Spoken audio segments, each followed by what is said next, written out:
Okay, so hello everyone. Welcome to the webinar for how to improve your work-life balance.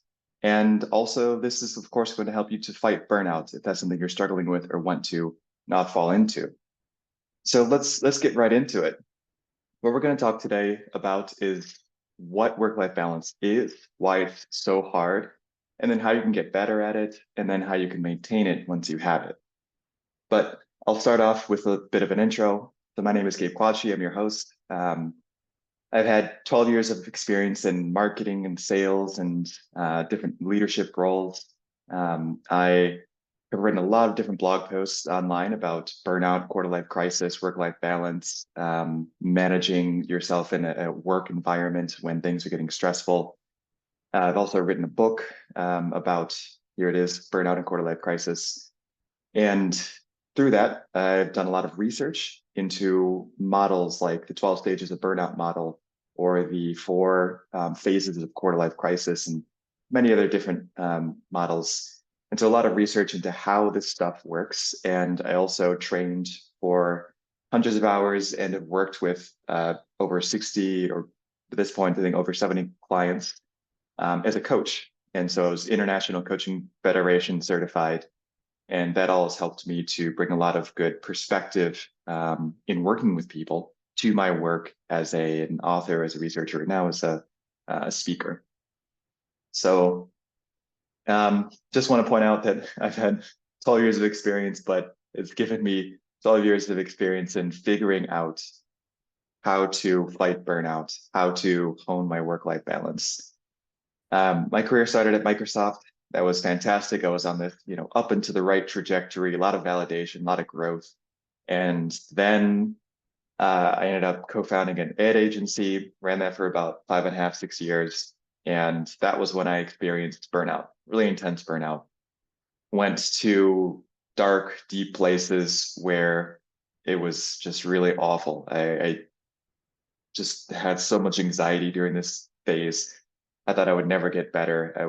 I felt like I wasn't normal, like I was damaged goods. And I was just, oh my God, this is terrible. And that lasted a while. And in the midst of this, I went through a bit of a career confusion stage, joined another agency. That was ultimately a mistake, just kind of floundered a bit, tried to figure out who am I?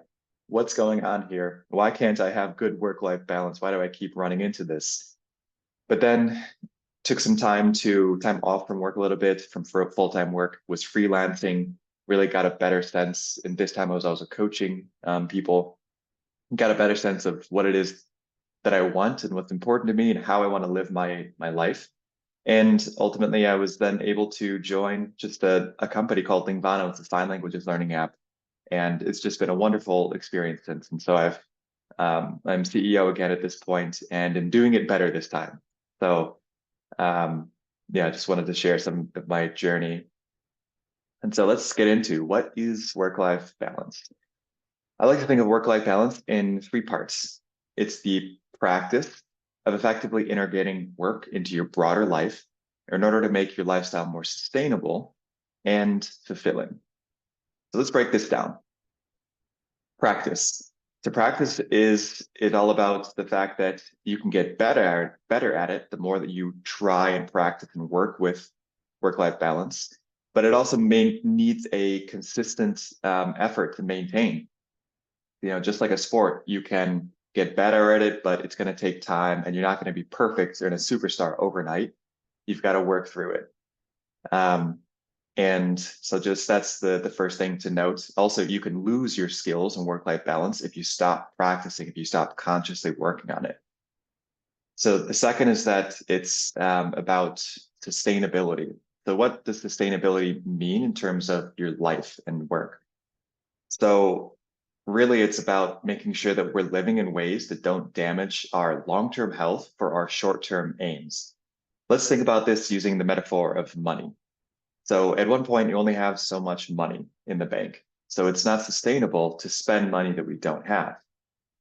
Granted, of course, especially in today's modern life, you can borrow more than you have. But this means you have to resort to debt, which means that you have to repay the debt and you start to accumulate interest on the debt. Ultimately, if you overaccumulate and keep overspending and living in a non-sustainable way, then you're going to run into problems where the interest is going to accumulate. And if you don't balance out your expenditures and start to pay that down, then you're going to crash. You're going to go bankrupt. So this is also just like the time, energy, other personal resources that we have. We can overdraw them for a little bit, and that's, good, and that's important when we need to get through a tough stretch of time, or if we want to invest our personal resources. But eventually you've got to pay that down. You've got to stop overdrawing your personal resources so that you don't go into debt and accrue the consequences. So the lesson is that you only have so much time, energy, personal resources, and these are what you're spending in different areas of your life. For instance, work. And so it's important to make sure that you're not overdrawing those resources, because it gets harder and harder. The more that you overdraw, the more kind of debt and interest you're accumulating. And so then it takes more and more effort to climb back to a place that's sustainable if you're making unsustainable decisions consistently.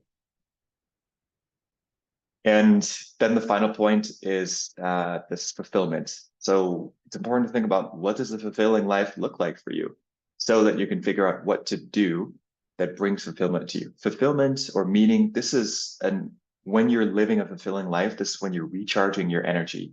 You're bringing your resources back up so you can have more to spend later.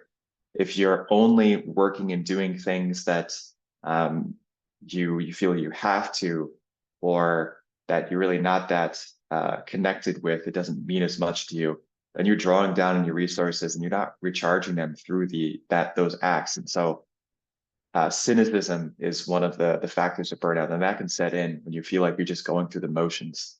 So finding ways to bring fulfillment and meaning into your life is really important. And it's important also to think about how everyone is spending their resources, each day when you wake up and you're moving around. So you're choosing either consciously or unconsciously where to spend your resources across your life. And so if we think about what this actually means in practical terms, we have an exercise for this. This was from coaching. One of the tools that you learned to work with was this, what we call Wheel of Life. And this is an exercise that you can try right now. If you get out a pen and paper, you can even just get a notepad and just write some bullets down. The Wheel of Life breaks down your life into various different life domains. So these are the different aspects of your life where you're spending your resources and your time. For instance, maybe it's your job and career, maybe it's your family, maybe it's your relationships, your fun and just enjoyment of life, personal development, your personal health. The different slices, the labels for each that you're using, this is totally up to you. This is just an example here, but you can replace physical environment with creativity, for instance. You can put whatever you want. Just make sure that the Wheel of Life is the different aspects of life where you either spend a lot of time or that are very meaningful for you. And so the exercise is to get these 8, 6, 10 slices and think about, okay, where am I actually spending the most time right now? And then you also want to think about, where am I getting the most fulfillment? And you're going to look for the differences or the similarities between these two levels. Each you're going to rate from a scale of 1 to 10. 1 means you're spending no time there, or you're spending 10, all of your time there, a lot. 1 on the fulfillment side of things means this area doesn't bring you any fulfillment whatsoever. 10 is, this is the most meaningful area of your life. This is really, really where you get a lot of energy. You love it. So rate time expenditure, 1 to 10. Meaning and fulfillment from that area, 1 to 10. And what this helps you to do is to step back and look at your life in the big picture, not only in the work slice, but overall, and just realize where the imbalance is. And so you might do this with a couple different diagrams, a couple different drawings here, but what you ultimately may find is something like this for instance, the time component. And maybe you do it again for the fulfillment component. And again, just look, where's your fulfillment really high, but your time expenditure is really low? Was your time expenditure really high, but your fulfillment is really low? And what can you do? What decisions can you make to find a different balance, to reallocate how you're spending your limited personal resources? Okay, so let's talk about some of the challenges for why work-life balance is just so damn hard to get right. The good news is that it's not just your fault. There's many different, but I'll talk about three really good reasons for why getting work-life balance is just really hard. And the first is that we're running on outdated hardware. So our bodies are the hardware of us. And the reality is that our bodies are wired to react to stress as survival mode. So this means when we get stressed, we're doing everything we could possibly do to react to the stress and survive, even at the cost of our well-being in the future. So if you think about this in historical terms, let's picture the African savannah 100,000 years ago, where a person was battling a hyena. If that person didn't do everything they could to in that moment to react and to fight, to run away, then they weren't going to survive. And so then that person's gone, and their kind of genes are being passed on to the next generation. This is a really reductionist kind of biological 1 and 0 thing, but it's one of the reigning theories as to why we have the systems that we have today. But basically, our hardware that we're still operating on today is tuned to, when we get stressed, crank up our heart rates, increase our focus on physical things in the moment, to turn off non-essential systems like digestion, so that we can have a better chance of surviving.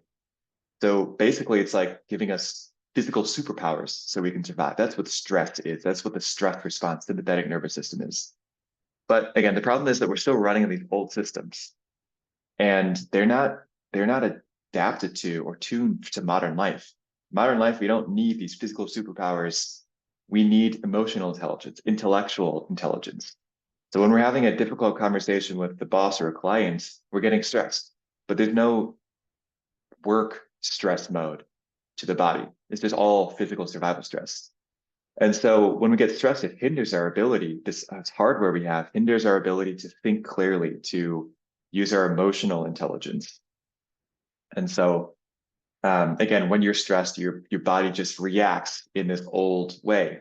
And so it holds us back from being able to manage the stress effectively. And so just the first thing to realize is that the outdated hardware that all of us are operating on just sends us into a reactive mode that's not helpful. They can actually cause us to make decisions that are going to maintain or accumulate the stress. So that's the first problem. And if we think about the second problem, if our bodies are the hardware that's outdated, then our minds are the software. It's probably also outdated for most of us.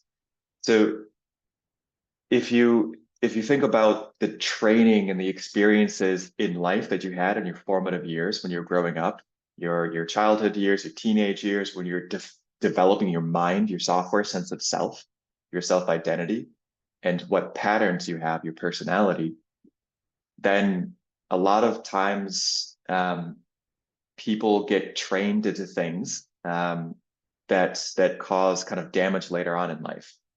And we're trained into reacting with guilt, with shame, with anxiety to the way that we're getting feedback in the world. So for instance, if you get negative feedback at work, then maybe you have a software update or a software that's running that say, oh shit, my job's in danger. I need to feel really ashamed because I didn't do as good of a job. I didn't hold myself to a high standard. And now somebody's upset. My boss is upset. My clients are upset. And this is going to cause me to lose my job. And this is going to cause me to, who am I, other than my work and the output of all my hard work and my resume, my LinkedIn. It's kind of a crazy thing when you're stepping back and looking at this, like obviously your job is not the definition of who you are as a person, but the software that's running, depending on what the experiences we had growing up, can cause us to kind of believe this and to react with this. And also, if you think about this from a historic standpoint, think about okay, African savannah 100,000 years ago, what was happening? We were in tribes. We were all kind of living together in this little community where our relationships with others was essential for our survival. So if we got excommunicated from the tribe, if we were ignored, if we didn't fit in with other people, then we probably wouldn't survive because we're very helpless kind of creatures out there on our own. We're very social creatures, humans. And so it became really important for us to do everything we could to maintain acceptance and validation from others because that was tantamount to survival. So yeah, for instance, if you're, growing up and you're soaking in this training, this into your mind, your software from your parents, for instance, maybe you have immigrant parents like I did, my dad, where, he grew up and came to the US, and what was really essential for him when he passed down to me was work hard, work hard, work hard, do well. That's how you survive in this world. And if you're not working hard and studying hard and getting to the next level, then you're not going to survive. So that creates this software that's running on anxiety. I've got to keep working. If I'm not working or doing something, then I'm not going to be okay. Maybe you have guilt that you took in from others. There was experience where somebody made you feel really guilty for not going above and beyond. Maybe it was a teacher. Maybe it was an early colleague. Maybe it was classmates. And so if you're not going above and beyond and doing everything you can, then maybe you feel ashamed or guilty. Maybe you started to feel ashamed for falling behind others because your peers in your graduating class or your first job are doing all these amazing things, and you see that they're moving so much farther ahead from you. And the way that kind of culture in the US especially is very comparison oriented. And so if you're not up there with them, then you're going to feel terrible about yourself. So this is the software that's outdated that causes us to think and react in a certain way, an unconscious, subconscious way. So we're not making conscious decisions of, is it actually okay for me to close my laptop right now at 6 o'clock and go home? Or do I actually feel like I need to keep working? Or it's a weekend. Is it okay for me to just take a break and not be productive today? So outdated software. That's another reason why having work-life balance is really difficult.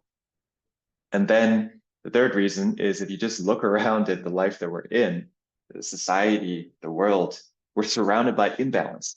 So, for instance, we're hyper connected to work through WhatsApp, through Slack, through email, always reachable, always something going on. And so, yeah, it's hard to have a balance if you're always getting these pings and notifications. We're hyper connected, to social media, and so we're always taking in these signals that can trigger us into a stage of competition and comparison. And I'm not doing enough. I'm not enough. I have to do something more. We're overinformed in these 24/7 news cycles, nonstop. Crypto trading is happening all the time. We also live in an age of infinite possibilities where an average Joe can go to a billionaire just seemingly overnight. And so if you have the sense of it's all on me, if I'm not successful in doing more, then I'm wasting my potential. This is a sense that we can get. Hustle culture is, romanticized. Overworking is glorified, and of course, the political climate is more polarized than it's been in decades, and so on. So the point here is that if we're living in a world where we're surrounded by imbalance, if the air we're breathing in is kind of imbalanced and toxic in this sense, then yeah, it's going to be hard for us to find a balance. And so it's not all on you that you don't have or can't keep work-life balance. There's a lot of good reasons for why that is the case. So how do you actually get better in work-life balance? So this is the main point of, or some of the main points here. And there's a few different tips that can help you with this. The first is going to be to take a step back and to define your values. What's important to you? What are you doing and how are you doing it in such that it creates meaning for you? It brings your energy up. It's not draining of your energy when you're doing it. And depending on what your personal values are, that's going to affect whether what you're doing at work brings you energy or drains it. What you do outside of work brings you energy or drains it or doesn't refill your energy. So the first step is just thinking about your personal values. So there's I'm gonna I put into the description here a link to a survey that helps you to define your values with a set of prompts and questions. Here, for instance, are 16 different values that can be helpful for you in this. Values can ultimately, there's no one set of values that everybody, either has or doesn't has. This is a thinking tool for you, but you may have values that don't exist here. The main point is just to reflect on what's important to you in life. When you feel most energized, what are you doing? Who's involved with you at that point? What does it look like? Where are you? So step number one, just reflect what's important to you about the way that you navigate life and operate. Another tool that a thinking tool that you can use, a coach used this with me when I was coaching me through new business, was I was starting to get really anxious about all the stuff that I had to do and just all these things. I'm just constantly reacting to fires, trying to put them out, and anxiety and stress during the day. And he taught me this metaphor of mouse versus eagle view. If you think about mouse view, what is it like? You're only looking just 2 inches in front of your face. Your heartbeat is going hundreds of beats per minute. You could be killed at any point, eaten by anything. You're just trying to survive. You're just reacting and running. And it's a very closed-minded view. This is the view that many of us can get into in the day. But if you think about stepping back, zooming out to the 10,000 foot level, the eagle view, what's it like to be an eagle? You're soaring and you can see for miles. You can identify just where things are in the bigger picture, how things fit together. You have a much more clear and rational and calm view of the bigger picture. And so one email is not going to make a difference in the grand scheme. One comment, one day, 1 week even. And so one problem, a problem during the day at 12:30 p.m., that's getting in the way of having lunch is going to, when you're in the mouse view, be terrible. This is something that you just it's going to give you a lot of anxiety because you're only thinking one step in front of your face, this problem. But if you zoom out and you kind of use this metaphor to think, what would it be like to be in the eagle view? You can see that this one problem is not going to, even if you wait until after lunch to try to solve it, it's not going to kill you. You're going to be fine. In fact, if you wait till after lunch, your subconscious is going to keep working on that problem. And maybe you'll even have a better solution or a better approach to that rather than the reactive mode. So mouse versus eagle view is about going from reactive stress to bigger picture, rational thinking. How do I manage this situation in the whole? Thinking about going back to that software, outdated software that we have, one thing that also is very simple, but can make a big difference ultimately if you really work with it, is just to give yourself permission to have a balance. So many of us just feel like, I can't have balance. Yeah, I'd love to, but I just can't. I've just got to keep working hard, figure this out, do this on my own, just get through it. Everybody else seems to be able to handle this, but I can't. Why can't I? If you that's the mouse view, just reactive stress. If you step back, look, or you float up and out and look at the eagle view, give yourself permission. Realize that you can give yourself permission to have a balance. No matter what the software that you had growing up and what your hardware body is telling you, is urging you to do, you deserve to have balance too. It's okay to have balance. It's important to give yourself that permission. This kind of draws on a bit of that intention setting. And if you actually connect with this and mean it, then it can have a big impact on the way that you navigate your life. But if you've never taken that, just stopped and given yourself permission, then yeah, you're not going to have a work-life balance because you don't believe that you can. You've never given yourself that conscious ability.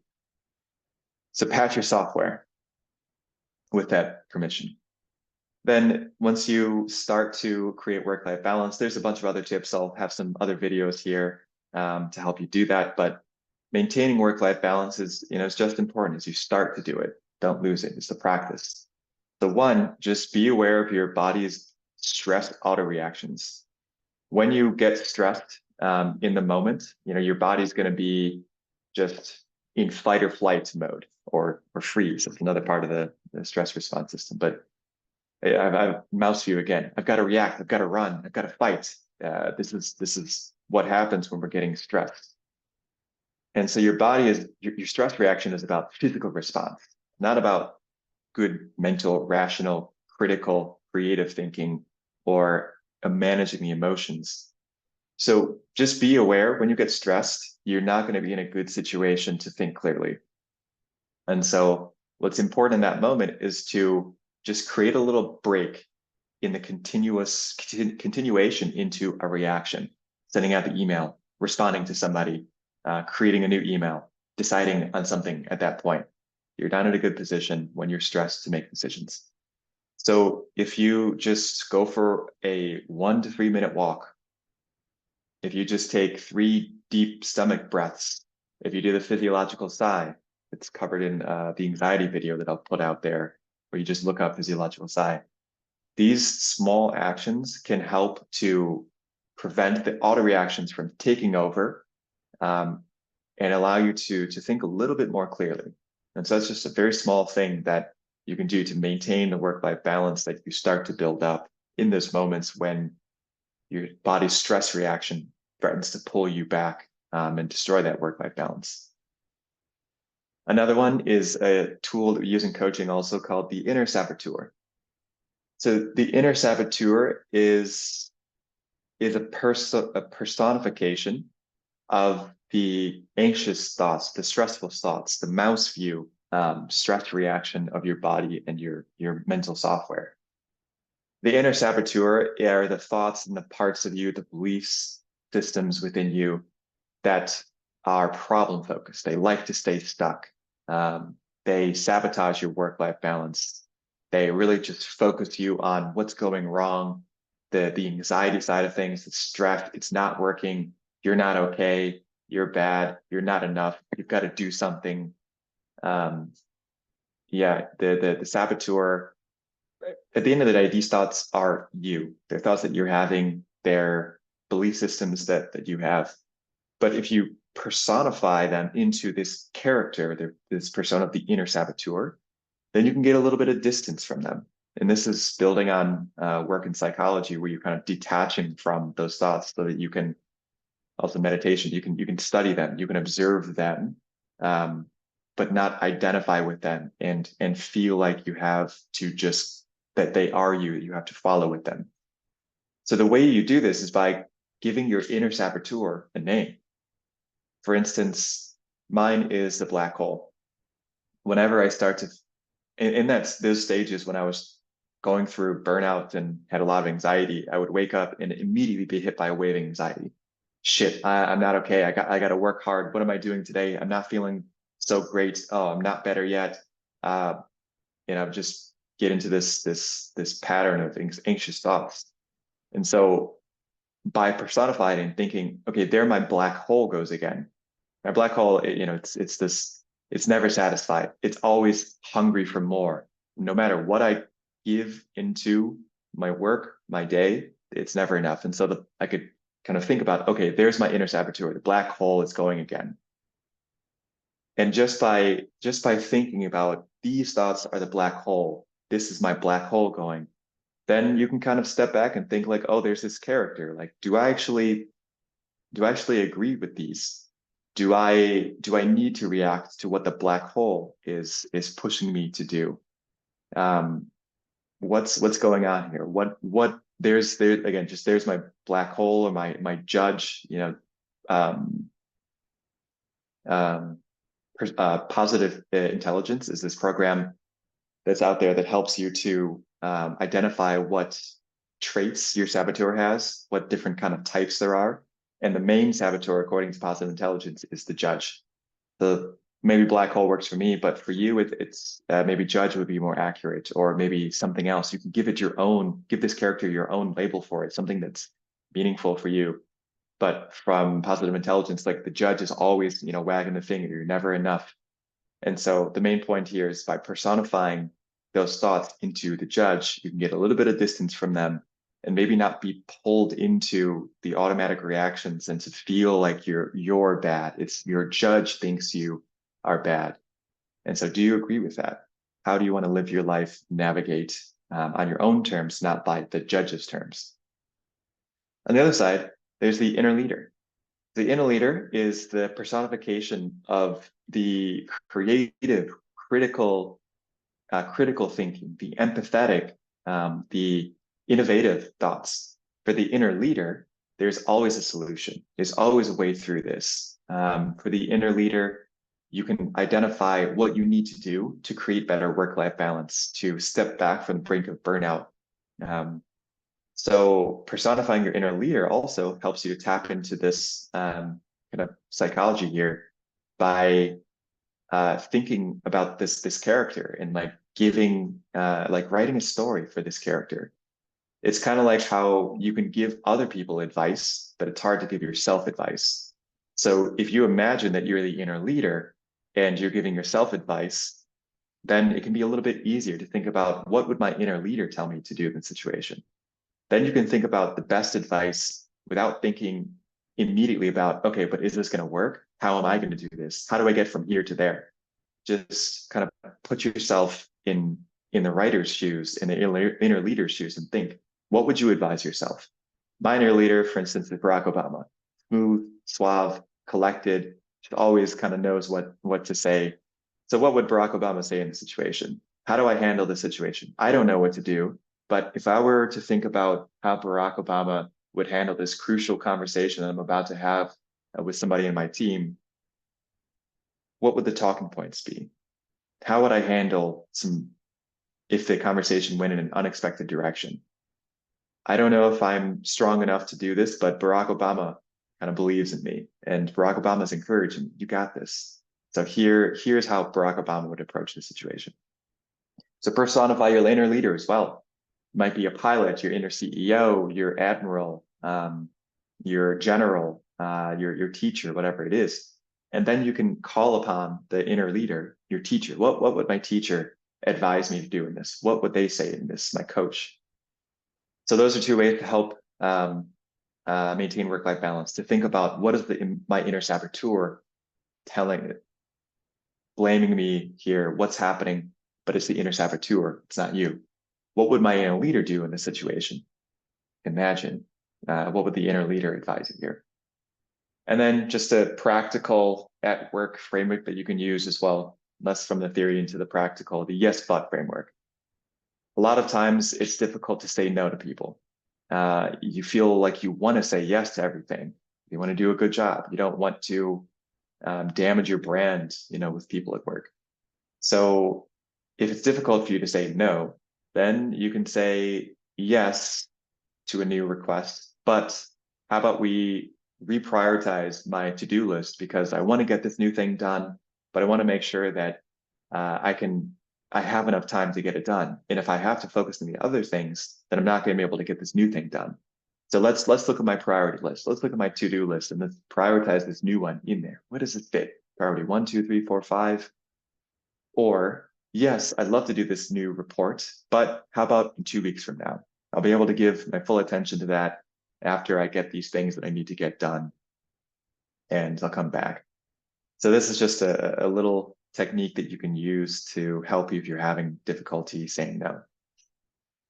And then lastly, accountability structures. So accountability structures are things outside of you, kind of like external accountability structures that help you to commit to things that you want to commit to.